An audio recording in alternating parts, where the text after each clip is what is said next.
Hi guys, welcome to video 2 of 3 on ways to spice up your locust pose. In this particular video, we're going to be focusing our moves into the lower body. Again, if you are new to me, I'm Christiana with Christiana's Yoga, and these are moves that you can add into your yoga routine just to give a little added emphasis on strength, flexibility, or get your heart rate up a little bit higher to help supplement or support your yoga practice. So let's come down to our mats. You always have that option to pad your pelvic area if it gets a little bit sensitive. And if you need a refresher on traditional cues for locust pose and or some modifications that you can practice or adjustments or different ways that you can practice it, I will link that in this video here.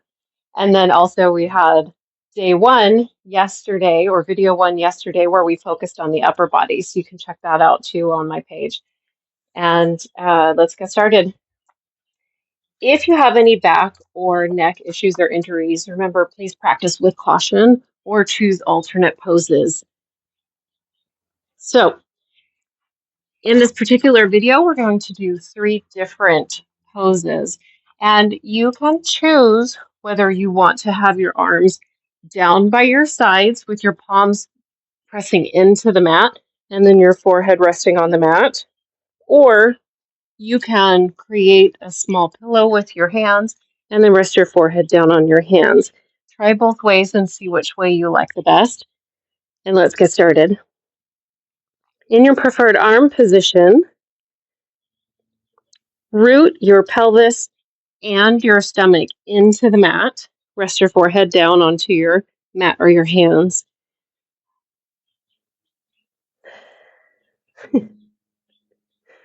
Brain fart. And then this first one, I want to show you prone heel beats. And you might have seen this. I think this is a common pose in Pilates classes. But rooting your pelvis and your stomach into the mat, give your tailbone a slight tuck or a point towards the end of your mat, and then engage your legs, lift them straight up, reaching your inner thighs towards the ceiling, and then begin to bring your heels in towards the midline and out, in and out.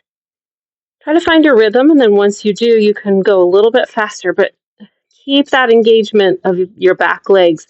You should feel this all through your hamstrings and your glutes, and then just keep going until you're tired, and then release.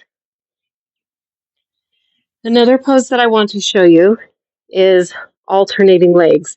So keeping everything the same, or you can choose, if you want to change your arm position, you can do that as well. I'll demonstrate that just so you can see it here. So your arms come along your sides, your palms press down into the mat. Release your forehead down, making sure always that you're keeping length in the back of your neck. And then engage your legs, and one at a time, lift your leg up off the mat, hold and keep that engagement, and then release. And then do the other leg. Lift it up, keep an engagement in your hamstring and your glutes, and then release. And then just keep moving like that, alternating your legs one at a time until you're tired and you can't do any more. The last pose I'm going to show you are hamstring curls. From your prone position or laying down on your belly with your forehead resting down either on the mat or your hands, root your pelvis into the mat, and then flex your foot, engage your hamstring, and draw your heel in towards your glute just as far as you can to feel that engagement in the back of your leg. And then with control, release and do the other leg. Flex your foot, lead with your heel, engage that hamstring and that glute, hold, and release with control. You also have the option of doing both feet at the same time, but just choose what feels most comfortable in your body especially in your low back. So if you're doing both feet, flex your feet, engage your hamstrings, draw your heels in towards your glutes, hold, and then release with control.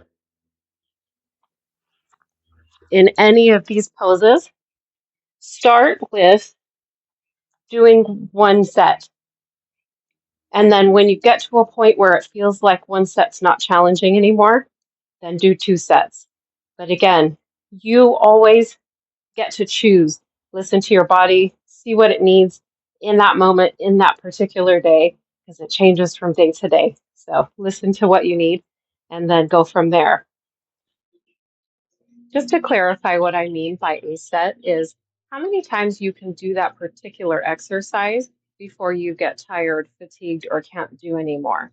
So, for example, if you can do, say, 10 hamstring curls on each leg before you get tired and can't do anymore, then that's your one set.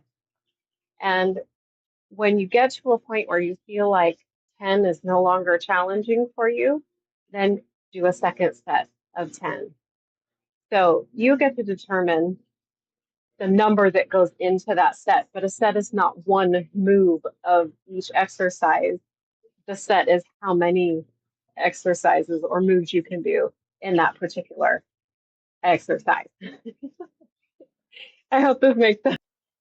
I hope this was really helpful. I hope you have fun adding these into your routine. And again, if you do enjoy seeing these, you want to see more of it, please let me know in the comments so I can know if I should keep making them or not.